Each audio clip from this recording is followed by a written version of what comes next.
Assalamualaikum warahmatullahi wabarakatuh. Bismillahirrahmanirrahim. Kehidupan kita ini dalam sehari-harinya sangat diikat oleh aturan-aturan yang harus dilakukan dan aturan-aturan yang memang tidak harus dilakukan. Mengapa demikian? Karena dari awal kita bangun tidur sampai kita tidur lagi itu terkait dengan beberapa aturan. Aturan yang sifatnya mengikat adalah aturan agama, aturan normatif. Yang dipahami oleh kita semua adalah bahwa pemahaman kita kalau baik dijalankan, kalau tidak baik ya ditinggalkan. Pertanyaan sekarang adalah baik menurut siapa dan tidak baik menurut siapa. Inilah perlunya kita belajar tentang ilmu, pengetahuan. Ketika kita menggunakan akhlak sebagai landasan pikir, maka di atas akhlak tentu ada ilmu. Untuk bisa memahami Kanjeng Nabi Agung Muhammad SAW itu memerlukan ilmu. Di antaranya adalah perlunya kita bisa membaca, bisa menulis, dan bisa meniru ahwalnya para ulama.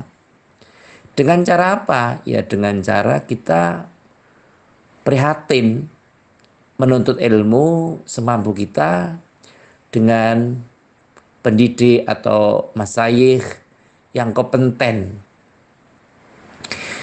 Sekarang ini batasan-batasan untuk bisa melaksanakan sesuatu dengan adanya media sosial sangatlah sempit.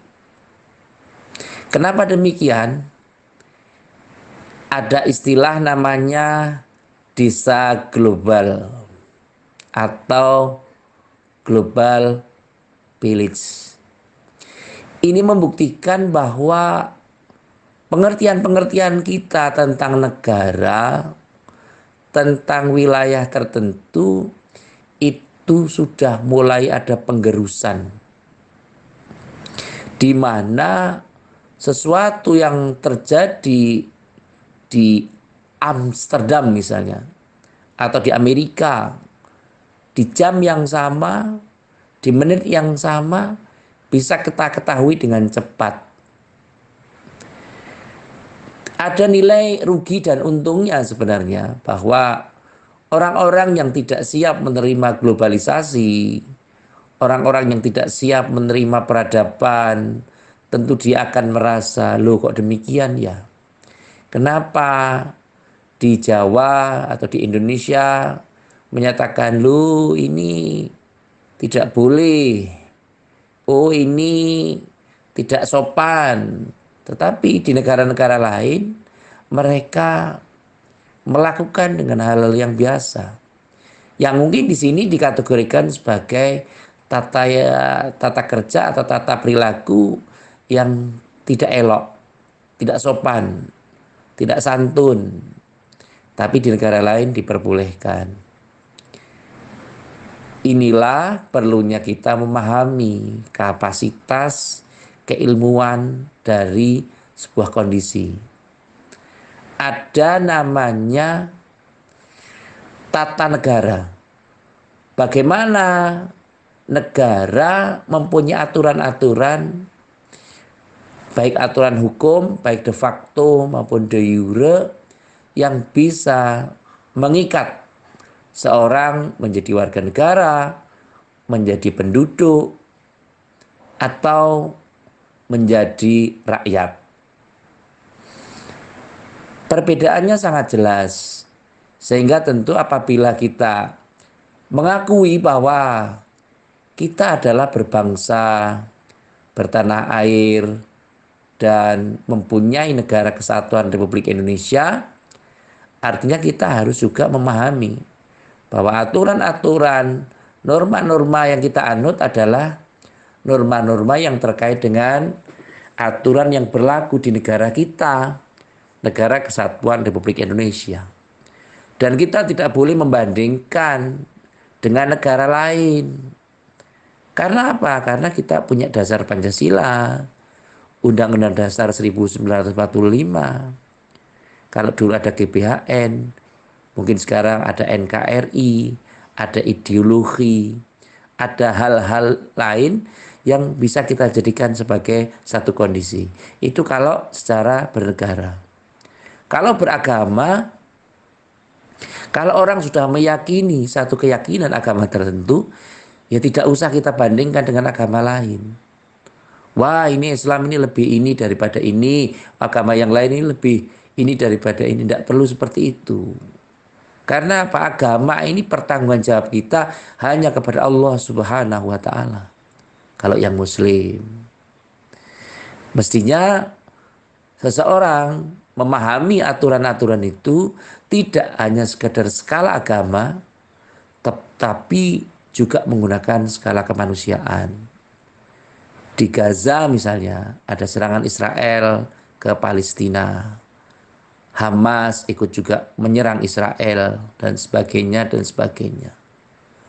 Itu masalahnya bukan sekedar masalah agama, tetapi terkait juga dengan permasalahan kemanusiaan. Lalu pertanyaan berikutnya adalah, apakah selain Islam juga membenarkan adanya pembunuhan, pengeboman secara massal atau pembunuhan massal, penganiayaan, penyiksaan, dan seterusnya, pelanggaran hak asasi manusia? Itu apakah hanya Islam saja yang mengatur atau ada agama-agama lain juga mengaturnya? Tentu dalam hal ini kita sebagai umat beragama, berbangsa harus juga membangun kerjasama, membangun diskusi, dan menyelenggarakan bagaimana antar umat beragama ini menyatukan visi yang sama, memberikan garis-garis, aturan-aturan yang mengikat terhadap agama mereka atau penganut agama masing-masing. Oh, yang namanya pelanggaran hak asasi manusia itu tidak boleh dilakukan. Setiap orang, apapun keyakinannya, itu berarti clear, sudah ada kesepakatan. Berarti betul. Jadi tidak boleh mengklaim bahwa ini radikal, ini liberal, ini komunis, dan seterusnya dan seterusnya. Ya wajar saja kalau ada pemahaman seperti itu, tapi setidaknya memang harus dikomunikasikan. Harus ada orang atau lembaga atau organisasi yang mau mewadahi, menjembatani, termasuk orang-orang yang ateis sekalipun. Harus ditanya, apakah kalau pelanggaran HAM itu juga diperbolehkan secara aturan mereka? Bagaimana korupsi, bagaimana menganiaya pemerintah, bagaimana menghina jabatan atau menghina kedudukan orang lain, atau hal-hal yang sifatnya sarkasme, sesuatu yang kasar, itu apakah masih diperbolehkan? Nah, tentu ada satu kunci, membangun peradaban itu sangat dibutuhkan untuk saat ini. Ketika orang sibuk untuk mempertimbangkan, wah ini demokrasi, wah ini hak asasi manusia, permasalahan sekarang adalah bahwa apakah yang demikian ini termasuk sesuatu yang beradab atau biadab, bertentangan dengan moralitas bangsa atau justru membangun moral. Inilah perlunya kita membudayakan dan mengerti tentang bagaimana karakter kita sebagai masyarakat yang beragama dan berbangsa. Kalau dulu Indonesia ini merupakan negara yang berbangsa, atau negara yang mempunyai suku bangsa yang berbeda-beda, Bhinneka Tunggal Ika, yang tercermin di dalam Undang-Undang Dasar 1945. Dan agama pun juga demikian. Manusia ini dilahirkan laki-laki dan perempuan, berbangsa-bangsa dan bersuku-suku. Dan mereka dikondisikan untuk saling kenal mengenal dan saling mengerti kebutuhan satu dengan yang lain. Tidak hanya penerjemahannya mengenal, tapi mengetahui dan mengerti. Ada lanjutan ayat, inna akramakum indallahi atqakum.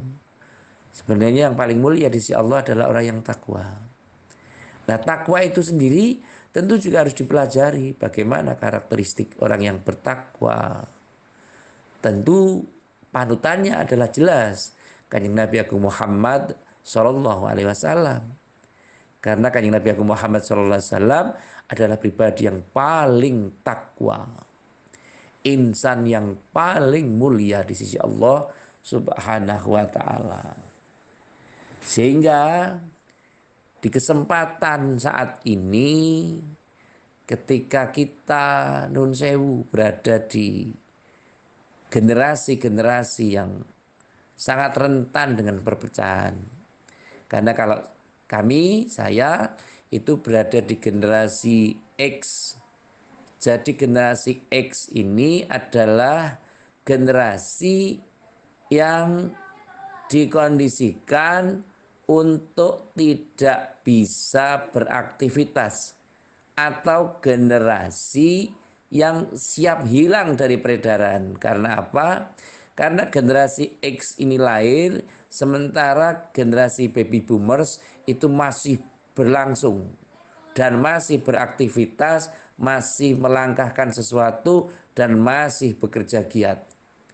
Inilah yang menunjukkan bahwa generasi Z atau Gen Z saat ini adalah generasi yang mampu, harus diberikan pengertian-pengertian mendasar tentang bagaimana kerukunan antar umat beragama, bagaimana kerukunan antar umat seagama dan kepercayaan, dan bagaimana antar umat beragama dengan pemerintah. Bagaimana toleransi, bagaimana cara berbudaya, bagaimana cara beretika yang estetika, dan seterusnya. Ini menjadikan generasi ini sangat penting dan sangat perlu untuk diberikan pembelajaran-pembelajaran. Karena kalau didudukkan pada satu kondisi tertentu akan sangat berbeda ceritanya ketika kita berlaku tentang bagaimana kehidupan masa lalu. Pada saat lalu mungkin kegiatan kita hanya bersifat lokal saja.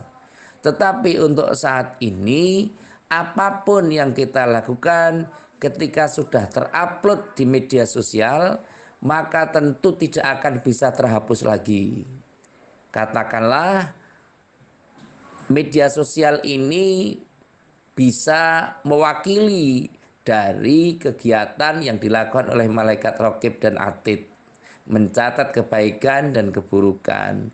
Sekali kita upload hal-hal yang negatif di media sosial, selamanya pasti akan bisa diketahui. Ada namanya rekam jejak media sosial. Nah itulah, maka mari diupayakan, disertakan, dan kita harus berperan di media sosial di zaman sekarang ini dengan segala sesuatu, dengan cara-cara yang etis dan cara-cara yang estetis. Membangun peradaban di media sosial sangat dibutuhkan. Karena sekali kita terbiasa mencemooh, mencela, mencaci, menjelek-jelekkan orang, atau berperilaku negatif, maka orang akan menandainya. Dan ini sangat membutuhkan sebuah analisa. Boleh kita memperingatkan sesuatu dengan cara-cara yang normatif, dengan cara-cara yang etis dan estetis.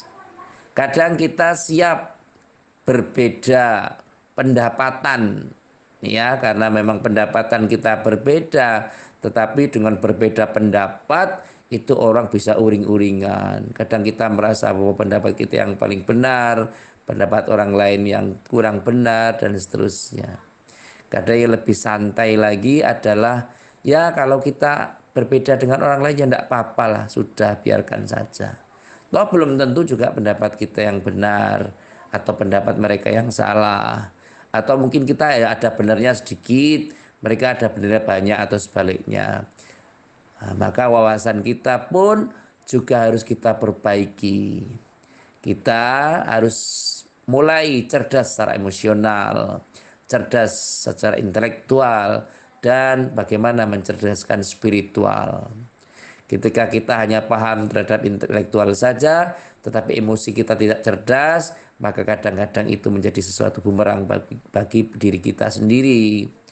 Dan sekarang ini dibutuhkan orang-orang yang mempunyai spiritual yang bisa diandalkan. Kecerdasan spiritual sangat dibutuhkan untuk saat ini, terutama di era-era seperti ini, di mana orang kadang mudah untuk berubah keyakinan, yang tadinya mendukung jadi menolak, yang tadinya menyinggung jadi menarik, dan seterusnya, yang tadinya antipati menjadi empati. Itu adalah masalah biasa. Berbeda pilihan dalam sebuah kondisi itu tidak masalah.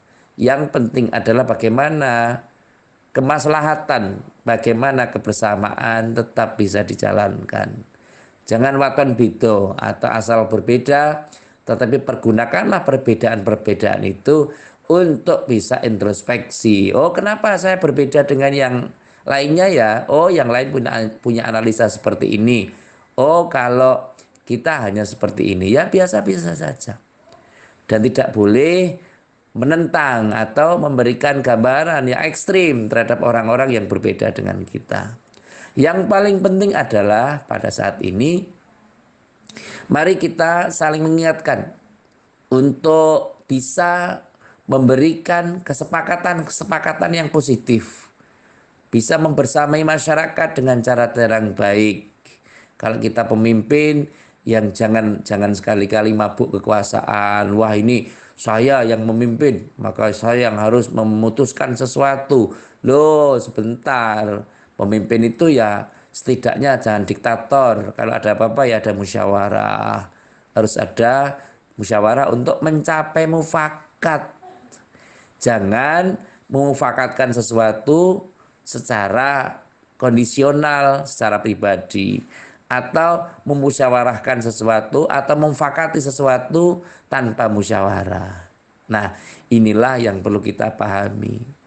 Kalau kita beragama, ya jangan berlebih-lebihan lah, biasa-biasa saja. Kita ini beragama, misalnya mayoritas adalah agama Islam, ya berperilakulah yang normatif, sakmadyo, tidak terlalu berlebih-lebihan. Jangan mengganggu lingkungan dengan apa yang kita sendiri tidak mau diganggu. Aktivitas-aktivitas yang berlebihan yang sekiranya mengganggu tetangga, mengganggu teman yang berbeda keyakinan, atau mengganggu orang lain yang berkesibukan, itu ya kita jangan kembangkan. Intinya adalah jangan mewajibkan sesuatu yang tidak wajib. Jadi kalau amalan itu sunnah, ya sunnah saja, tidak usah menjadi wajib. Misalnya kegiatan-kegiatan tertentu yang harusnya tidak fleksibel atau bisa dilaksanakan sebentar, ya jangan dilakukan secara lama. Kalau kita memimpin sesuatu yang bisa dilakukan dengan cara cepat, ya jangan dilambatkan, dan seterusnya dan seterusnya.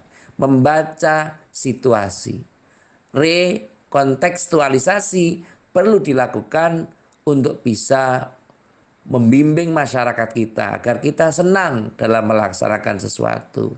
Agama, ilmu itu jangan dijadikan sebagai problem, tapi jadikanlah sebagai solusi atas permasalahan yang ada. Sehingga kita bangga, wah alhamdulillah saya menjadi bangsa Indonesia, bangsa yang mengakui gotong royong kebersamaan, sehingga ringan sama dijinjing, ya, diberat sama dipikul dan seterusnya. Ini adalah satu asas kebersamaan gotong royong yang saat ini sudah mulai terkikis.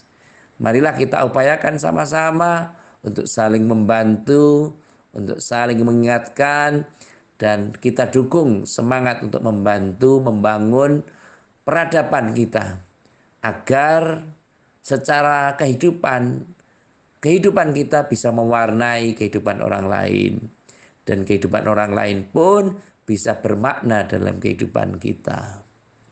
Yang terakhir, seperti biasa, mari kita mendoakan diri kita, keluarga kita, saudara-saudara kita, teman kita, agar yang mempunyai masalah yang berat, baik terkait dengan ekonomi, baik terkait dengan sosial, jabatan, dan yang lain, semoga ketika ada kesulitan, maka Allah yang akan memudahkan.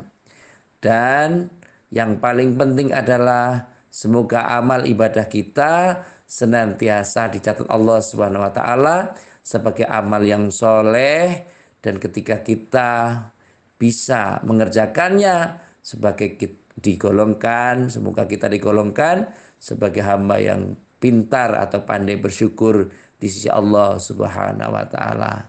Amin Allahumma amin. Terima kasih kepada semua pihak yang telah membantu terselenggaranya acara ini.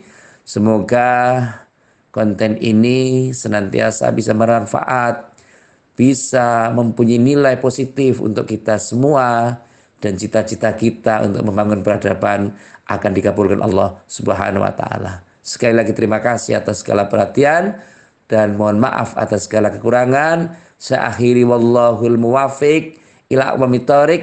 Wassalamualaikum warahmatullahi wabarakatuh.